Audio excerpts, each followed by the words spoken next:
This is the Chappell Real Estate Show, episode number 6. Welcome to the Chappell Real Estate Show, your source for the latest real estate information so you can buy, sell, and invest with the best in Texas. Whether you're a first-time buyer, a current homeowner, or a seasoned investor, you've come to the right place. We're here to simplify all things real estate so you can achieve your goals of property ownership with your hosts, Daniel and Roger Chappell.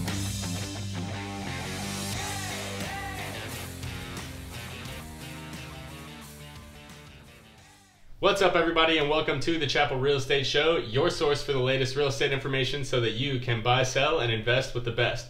I'm your host, Daniel Chappell, and today I'm going to be taking over the show by myself. So for those of you who aren't aware, we've had a deep freeze down here in South Texas and Central Texas that we have never seen, in my lifetime. It's been over 30 years since we've had cold like this in the Austin area, and it actually has put Roger, my dad, in a place where he is unable to join us for today's call. So I'm going to be talking to you guys by myself today, and it's going to be a show all about getting your house ready to sell. So what we haven't actually mentioned on past episodes is that I'm actually in the process of getting my house ready to put on the market right now in Kyle, Texas. So let me just tell you that it's a process. It is a crazy process. And of course, with the weather that we've been having, it's really not making things much easier on us. So, this cold weather that we're having can really change things for the perspective of a seller. And, me being in the position of a seller right now, there's a few things that I want to kind of brush on and talk about today. So, I'm really excited to bring today's topics to you guys. So let's go ahead and jump right into the episode.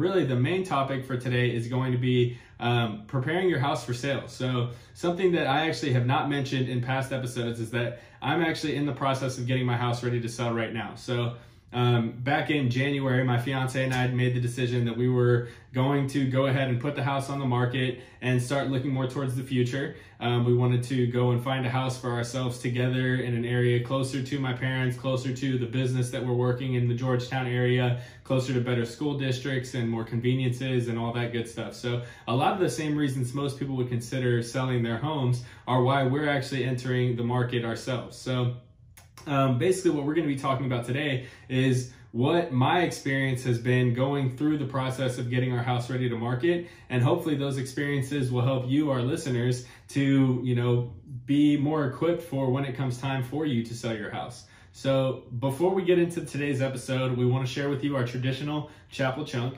So today's Chappell Chunk is going to be all about what I call the 7 Ps. So I grew up in a military family, so for those of you Marines out there or military people, you may recognize this phrase. But one of the biggest things that my dad taught me and that I took away from, one of the biggest pieces of advice I took away from my dad was prior proper planning prevents piss poor performance. So my advice to you today is going to be do not wait until the last minute to start getting your house ready to sell. There's always going to be more to do than what you budget for, and it's something to keep in mind, and we'll get into this a little bit later in the episode, but you're not only going to be working with your time frame. So let's go ahead and take that as your Chappell Chunk. Make sure you do not put off everything until the last minute. You want to make sure that you plan ahead, have a good plan of action for if you decide to put your house on the market, what needs to be done, and being able to execute quickly. So now let's talk about, usually in this section of the episode, we'll have a little bit of a conversation about why we're credible to speak on today's topic. So I think I've kind of touched on that a little bit for you guys today, but aside from the fact of being a licensed realtor in the Central Texas area and assisting buyers and sellers in this area on a frequent basis, I'm also in the process of selling my house right now. So this is actually the first time that I've sold a personal residence. So I bought this house about 5.5 years ago, and it's actually, I'm sitting in the office of it right now. It's one of the few rooms that we have with actual furniture in it right now because we have an appointment on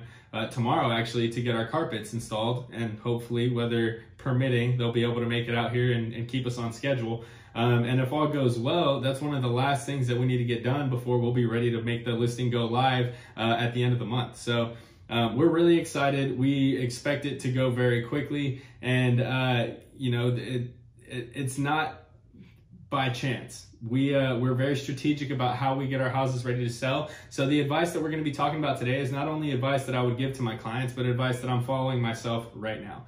So we've mentioned this in episodes past, and it's the 3 C's: cleanliness, curb appeal, and clutter. Those are going to be the 3 things that are almost guaranteed to sell your house in a market like today's. So let's go ahead and talk about what the process has been like for me and my fiance getting our house ready for sale. So as I just mentioned, my fiance Lily and I have been talking about getting our home on the market for quite some time, but it wasn't a decision that we took lightly and that just came out of the blue.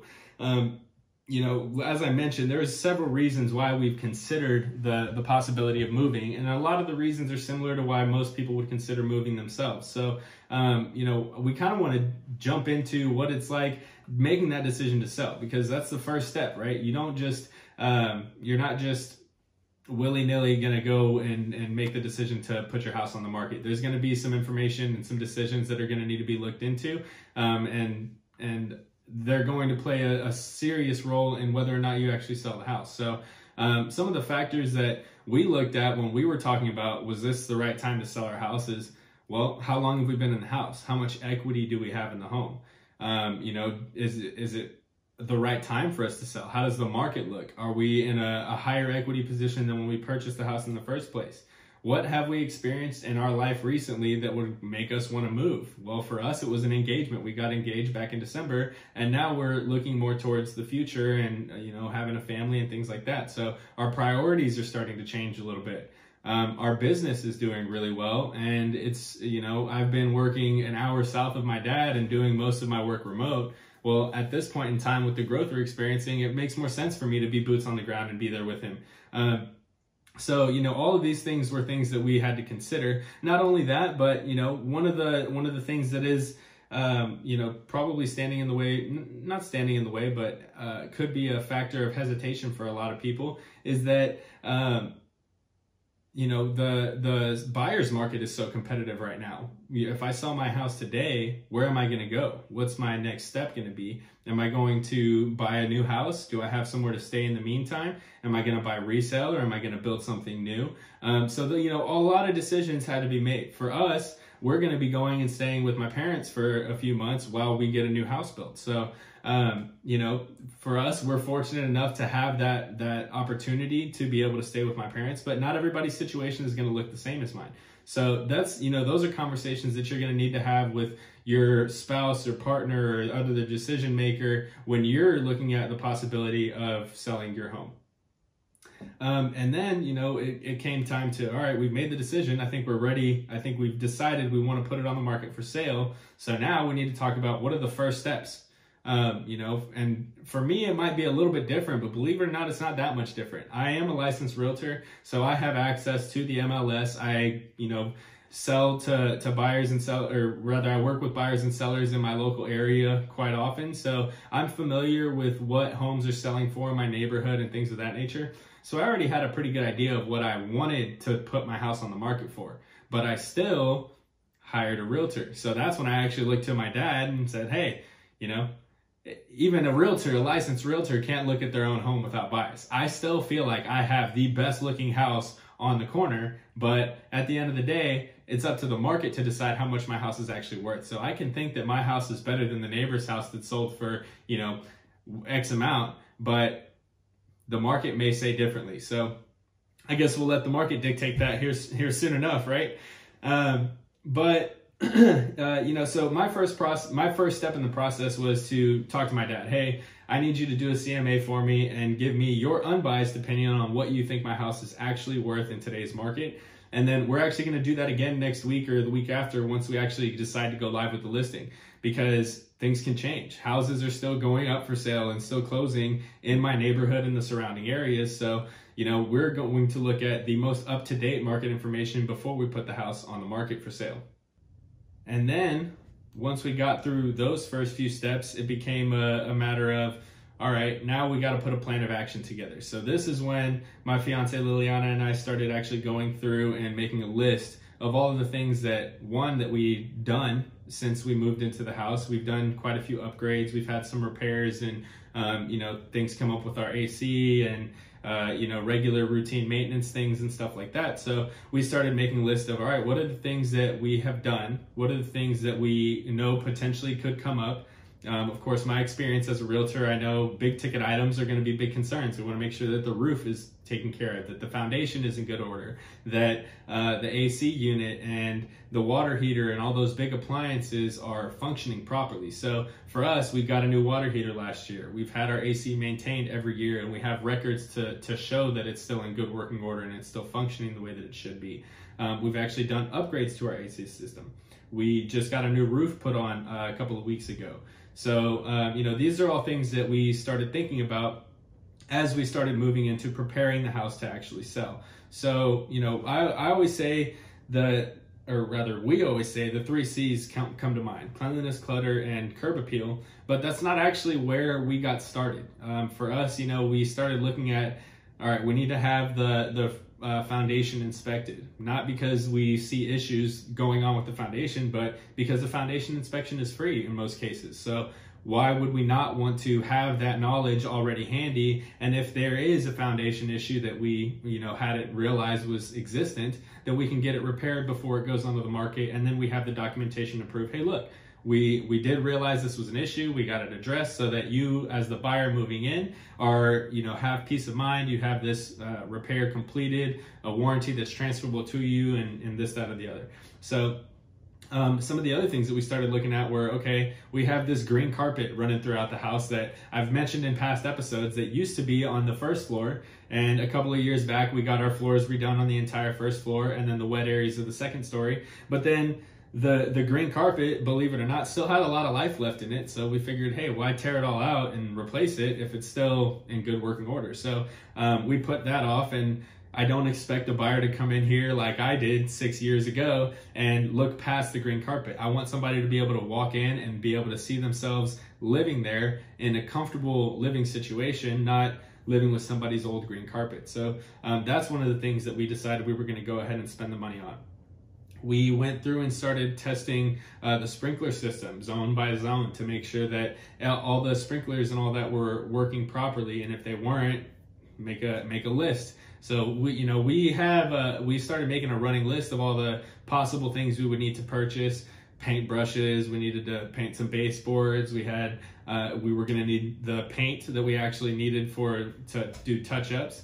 The sprinkler system. I mean, there was a laundry list of things that we started, just making a list of and going through the process. We pulled records of all the repairs that we've done in the past. And then, once we had all of that taken care of, that's when we actually started looking at the 3 C's. So once we got all of those major big ticket repairs completed, that's when we actually started looking at the cleanliness and the clutter. So at this point was when we actually we went to Walmart. We bought a bunch of those $5 bins to make it really easy to pack up. And we went room by room. We started in one bedroom, and anything that we weren't going to need in the next 60 to 90 days or that we weren't going to use in our next home went into either a donation or a trash pile. And we went through each room in the house and did that categorization. And then once we had our donation pile, we took that down into the garage, loaded it up into the car, and we ran to Goodwill. We took some of that stuff, and at the end of the day too, we want to minimize costs. So a few of the things that we did as well, a lot of the clothing that we had set aside, we went and took to Plato's Closet, dropped it off over there, and let them throw us a little bit of money for that. So I think we made $150 off of some old clothes. And then whatever they didn't take, we went and took over to Goodwill. We listed a lot of our unneeded furniture that we didn't want to move into our next house or that we didn't want to store for the time being. So, we put a lot of that stuff on Marketplace. I think we made maybe $350 selling stuff that way. So right there, we had $500. And then we turned around and we took that $500 and used it to buy some of the materials and stuff that we were going to need to get the house sale ready. So, these were some of the steps that we took. And of course, this is, speaking from my own personal experience. Maybe your situation is a little bit different and you don't want to take that a little extra time to, put the stuff for sale or whatever. But that's okay. Go ahead and, put everything in your garage. You got one section of your garage is for everything that you're going to donate, another section for everything that you're going to trash, and then you've got all of your bins that are in your storage closet that are going to be things that they're going to be moving with you into your next house, or that you're going to be putting into storage or what have you. And then what you can do is when you rent your truck to get ready to move, you go and drop off all that stuff at wherever it needs to go, to the dumpster or to the Goodwill or whatever. So the other thing that we had done is, as we were going through the process of, what kind of repairs might need to be done, what kind of touch-ups do we need to do we need to buy new door stoppers or door handles or door locks, or all these different things, we start going through all the processes and figuring, all right, what are the things that we're going to need from Lowe's? So another pro tip, if you're a homeowner, get yourself a credit card from Lowe's or Home Depot. It is a fantastic resource to have. So if you have big expenses like our carpet, we're going to finance. I didn't want to spend $3,000 of my own money right up front when I'm getting ready to sell my house. So I took that $3,000, I put it on a Lowe's credit card and financed it for 6 months. So it's only costing me a few $100 a month until that house is sold, and then I can pay it off and call it a day. Or if you prefer not to finance, you get 5% off. So, like what I said, we made a list of all the things that we were going to need to do the replacements or the repairs throughout the house. And then we went to Lowe's and bought everything that we needed, got it on our 5% discount, and we were rocking and rolling. So, some of the other stuff that we did, like I mentioned, the decluttering, the depersonalizing was another big one. We took a lot of our personal photos off the wall, a lot of the, less attractive art pieces that are more specific to unique tastes. Things like that. You want people to be able to walk into your home and find it more inviting. So we always say you're trying to take your home and turn it back into a house, because it's time for somebody else to move in and make it their home. So that's the biggest thing, is you want to make sure that you've depersonalized it enough that somebody can walk in there and not see it as someone else's house, but see it as a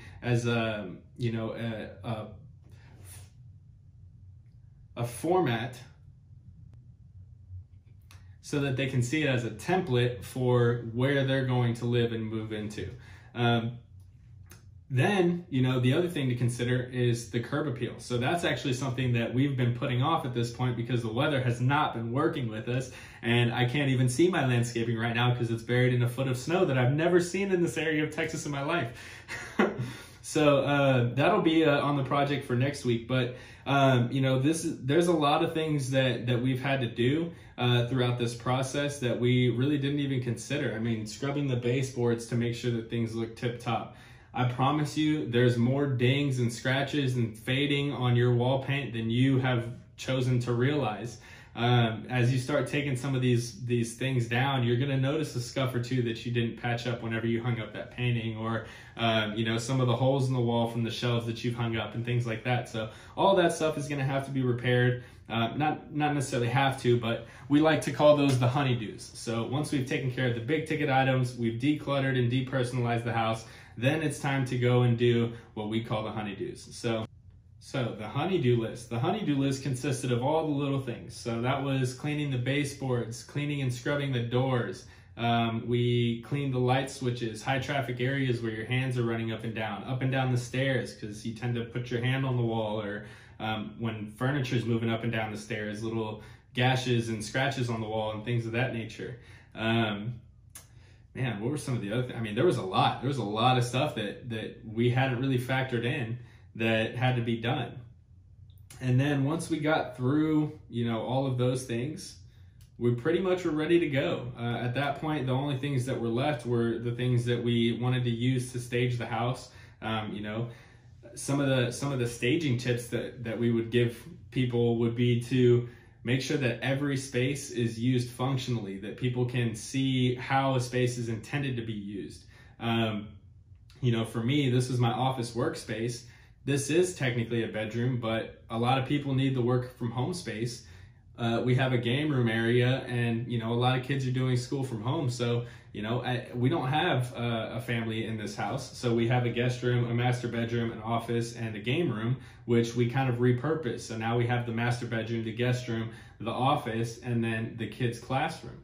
So, these are all things that you want to make sure that you're doing things that are functional and up to date with what current needs and situations are. Of course, we have kind of a back door into that because we work with buyers and sellers in the area a little bit. So we have a pretty good idea of what buyers and sellers are looking for in their next home. Okay, so we've talked about what it's like going through the discussion of getting your house ready to sell. Are you ready to make that step? Then we've talked about what do you actually need to do to actually prepare your home to sell? What are some of the steps that you need to take to make sure that it looks great and it's in its best showing condition? We've talked about some of the processes that we went through and some of the strategies that we used to kind of systemize how we went through the process, as far as making lists of things that we needed to get, making lists of things that needed to be done, starting with some of the bigger ticket items and then going a little bit smaller so that we could get the bigger things out of the way first. So now let's kind of talk about, we've gotten the house ready to go. It's time to get it actually prepped for photos and for actually getting it on the market. And some of the expectations that you need to have set for, or rather some of the expectations that you need to have as a seller in today's market. So as I mentioned, everybody looks at their home with bias. Even a licensed realtor like myself can't look at my own home without bias. I would love to think that it is the most expensive, the best jazzed up house in the street, but that's not the case. There's new sections going into my neighborhood even today. So, I know that I don't have the best the best house on the street, but that's why I have my dad working with me to kind of manage those expectations and to, help me see what the market really truly says my house is worth. So that kind of leads into what dictates the sale price of a home. So we always say, we as licensed realtors, we are not giving you an opinion of value. What we do is what's called a broker's price opinion, because we as realtors cannot determine value. Appraisers are the ones who actually determine value, and they're licensed as well. So as licensed realtors, you'll hear a lot of realtors say, well, I can't tell you what the value of your home is. But what we can tell you is what the market says your home could possibly be worth. And usually we work with a price range. We're not going to tell you definitively this is what it can appraise for, although sometimes we can get pretty dang close. So the price that you actually sell your home for is dictated by the market. It's not dictated by what your neighbor said they sold their house for. It's not dictated by my own personal bias or your own personal bias as to how much you think the house could possibly be worth. And it's not dictated by how much you need to earn from the sale of the home either. As much as you may need X amount of dollars out of the house, that doesn't mean that a buyer is going to be willing to pay that amount. And the biggest thing to think about whenever you talk about this is that in a lot of cases, a home sale is going to be dependent upon an appraisal. So in today's market in the Central Texas area, it's becoming less common for offers to come in appraisals, especially with multiple offer situations. But when you're getting your house on the market, you don't know what kind of offers you're going to get. You could get FHA and VA offers that are going to have appraisal contingencies. You might not. You might get conventional or cash offers that have no appraisal contingencies. But you don't know until the house is actually on the market and you've started receiving offers. So you have to operate under the assumption that the house is going, or the sale of the house is going to be contingent upon it meeting an appraisal. And if your expectation for how much the house is going to sell is unrealistic and it's too high, then you're going to be really upset when that appraisal comes in lower than what your list price is at. And then you have to either come up with a difference, or you could potentially lose that sale and then be right back to square one. So there's a lot of things that dictate what a home can actually sell for. And in today's market, although these appraisals are becoming less common because of how little inventory there is and how many buyers there are in the market, you still have to make the assumption that there's going to be an appraisal contingency attached to the sale of your home. And as such, you need to make sure that it is priced correctly and that you have that expectation set in place so that when offers do start to come in, you know what you can do to leverage yourself to get the highest possible offer in front of you. So I hope that today's episode was helpful for you guys. I hope that you guys didn't miss my dad too much. I promise you we'll have him back on the next episode, and hopefully we'll be bringing some guests to you guys very soon. We've got a few of them that are on the docket already that we're just working out, planning the topics and getting that stuff ready for you guys. So thank you so much for tuning into the Chappell Real Estate Show. We're so excited to have you listening and following us, and we are excited to share more information with you guys. So come back and see us next week, and we'll talk to you soon. Take care. Have a great week, guys. Thank you for joining us this week on the Chappell Real Estate Show. If you enjoyed this episode, share it with a friend and leave us a review. Find us on social media at Chappell Realty Group and online at chappellrealtygroup.com. Until next time.